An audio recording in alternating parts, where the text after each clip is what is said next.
What? That's fine. Here's the rebel bandits. We're good. Let's loot the truck, see if there are any supplies.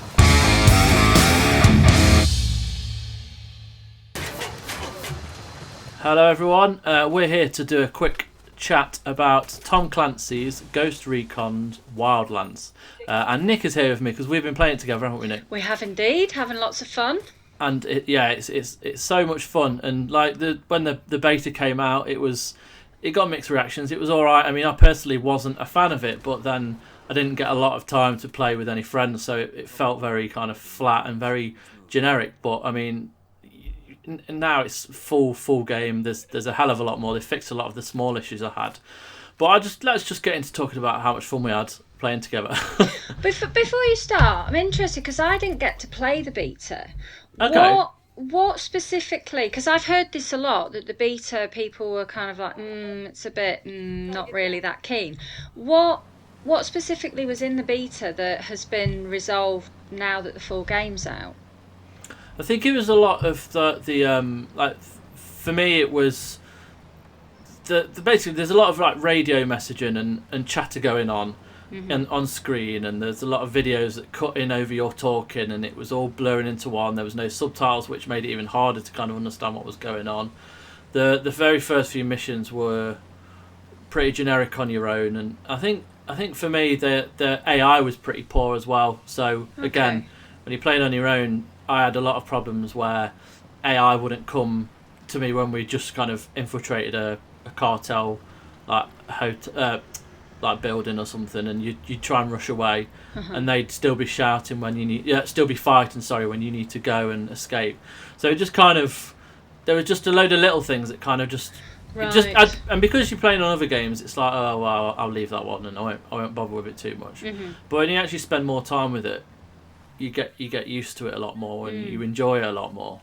So I mean, we were playing last night, and the co-op is really smart. It's really seamless, clever. isn't it? It is really seamless. You can just jump into a game, and we were working out last night, weren't we? The game is persistent, so whatever you do in co-op, is will tick off what you needed to do in single player. So you can kind of interchange between the two, can't you? You can just jump into a game or go back to playing single player, and you're going to be exactly the point that you left when you were in the co-op game, which I really liked. I really like that.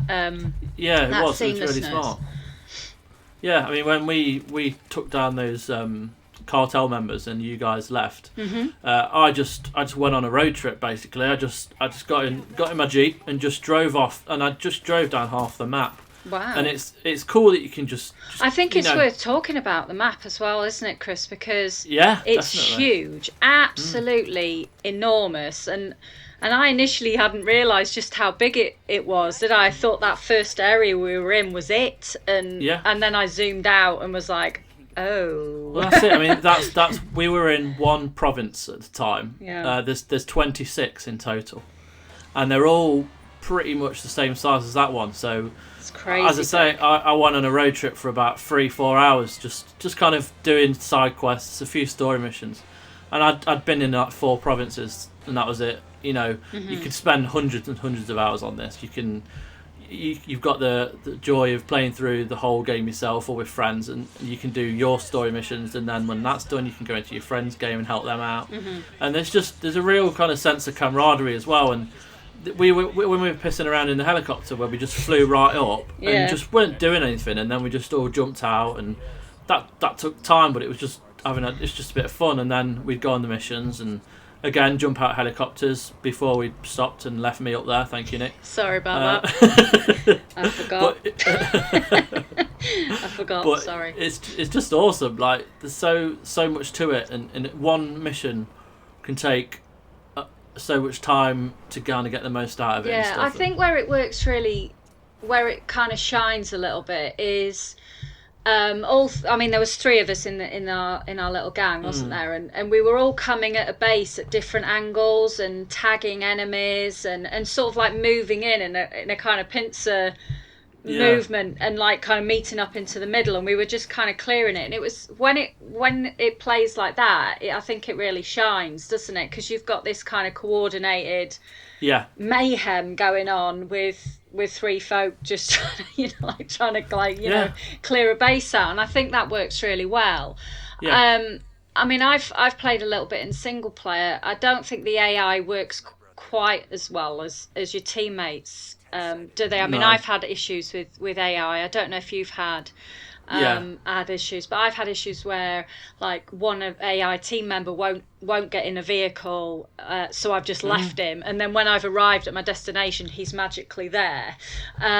So it's not game breaking stuff, but it is stuff that kind of irritates you a little bit. So I mean, it's clear that it's been designed as a co-op game, really, hasn't it? Because you've got a 4-man squad, and it's so easy to join and leave, and you're still picking up where you left off, and it's good fun. And like I said, we were really like just the chaos of some of the stuff that was going on, wasn't it? I mean, we had the accident with the helicopter. I maintain it was an accident.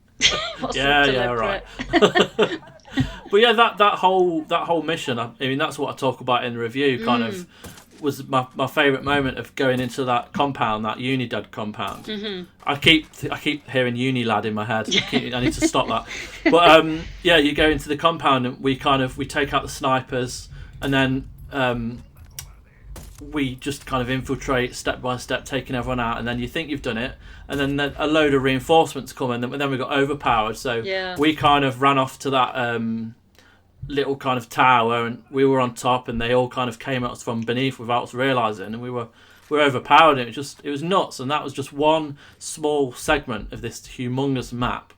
And one little tiny mission that took, it's just, there's so much time to put into this, and you really need to. And anyone that's kind of thinking, oh, it just looks like The Division but in a jungle, needs to have a word with themselves, because there's so much more to it. I can't see The Division comparisons, to be honest. It doesn't feel Division-y at all.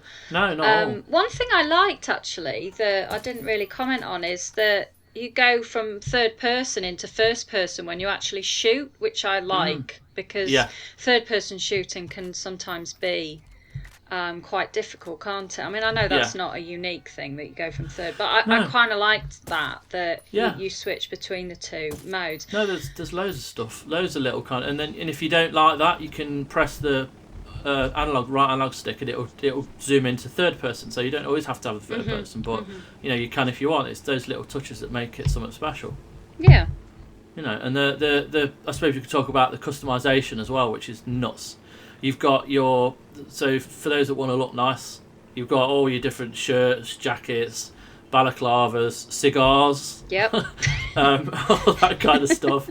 And then you've got all your weapons. You can choose between machine guns, shotguns, submachines, snipers, and then you've got your explosives, and you've got your drone, which is very Watch Dogsy, but obviously same company. But that's really good. You can upgrade your drone. You can put EMPs on it and give it explosives. You can zoom in further and all sorts of stuff like that. And then there's all your skills. You can upgrade. You can give yourself a parachute, which does come in handy. You give yourself loads more stuff on top of that. There's like so many skill points to be found and so many ways to upgrade. And it's just bonkers, It's quite detailed, isn't it? Because we were looking at all of the weapons, and each weapon then breaks down into different components, and there's an awful lot of customization going on, isn't there? Where you can just kind of really kit yourself out how you want. And there's plenty of little weapon caches littered around the map, where you can kind of switch up your loadout reasonably on the fly. I mean, they are sort of, they're not right next to a base that you have to kind of clear, are they? But they're within reasonable distance that you can experiment a little bit with your loadouts. Yeah, and kind of one of the last things I want to talk about is the kind of main story missions running through. So the way to unlock the story is to find intel within certain segments. So the first one you start in, there's like folders littered around the map, or there's like maps on the wall in-game which you have to take photos of, and all this kind of stuff. By doing so, it unlocks new missions for that area. And each of these 26 provinces has a member of the cartel within them, whether it's one of the security officers, whether it's one of the 4 underbosses, or there's like 4 heads of special departments within this cartel, and you can end up taking them all out. Now you don't have to take out all of them to fight to kill the main boss. You just have to find a route to him. So you don't like one area does take a lot of time to kind of clear, but you don't have to do all 26 to complete the game. But I don't think there is any kind of completion because there's just so much going on and stuff. But yeah, the story missions they are quite varied, but they do more or less range from either going into a place, taking someone out, or going into a place, stealing intel, or tailing someone, or using your drone to kind of record the chatter and stuff like that. It doesn't really matter. I mean, the ways you can do these missions with your friends make it all the more, and I think that adds, so much more to the game when you are playing with friends, and even if you're not, there's still plenty to do. So, I mean, all in all, yeah, I'm very impressed with it, and I was expecting not to be. I think I was a bit unfair on the beta looking back, because this is just it's been really well put together. And again, we're in March, and you were saying last night, Nick, all these games that have been out that are all excellent, and there's still, 9 months left. We're in the first week of March, and it's absolutely crazy. Yeah. And this is certainly another one that, is perhaps not up with some of the recent ones who've come out, but definitely if this is your kind of game, then it's well worth picking up. There's a lot of fun to be had, particularly when you're in groups of friends. Yeah. And it's just, like I say, I think the